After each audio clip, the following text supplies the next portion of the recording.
Sáp GF 3 số 9 phê thật. Hello everyone, I am Kang Audio Cassette Recovery Repair. I am passionate about repairing old cassette radio equipment. Today, I will share with you the process of repairing a broken cassette radio.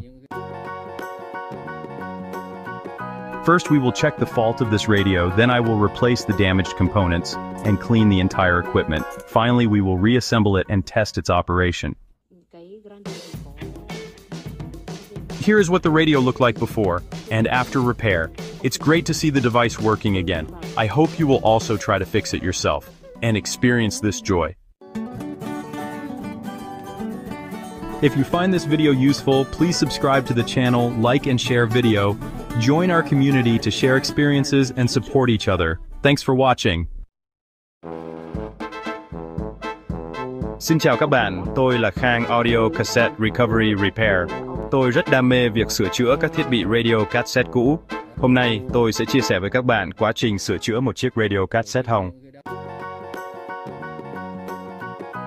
Đầu tiên chúng ta sẽ kiểm tra lời của chiếc radio này. Sau đó tôi sẽ thay thế các linh kiện bị hỏng và vệ sinh toàn bộ thiết bị. Cuối cùng, chúng ta sẽ lắp ráp lại và kiểm tra hoạt động của nó. Đây là hình ảnh và âm thanh của chiếc radio trước và sau khi sửa chữa. Thật tuyệt vời khi thấy thiết bị hoạt động trở lại.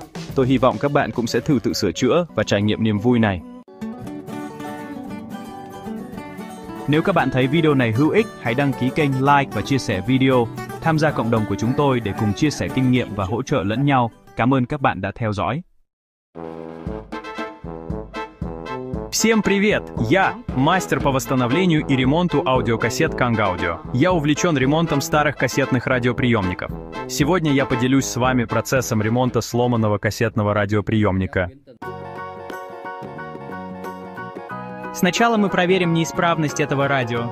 Затем я заменю поврежденные компоненты. И очистите все оборудование. Наконец мы соберем его заново и проверим его работу.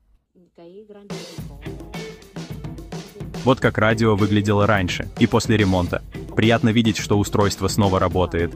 Надеюсь, вы также попытаетесь исправить это самостоятельно и испытаете эту радость.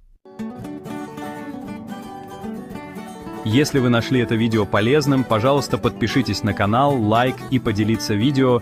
Присоединяйтесь к нашему сообществу, чтобы делиться опытом и поддерживать друг друга. Спасибо за просмотр.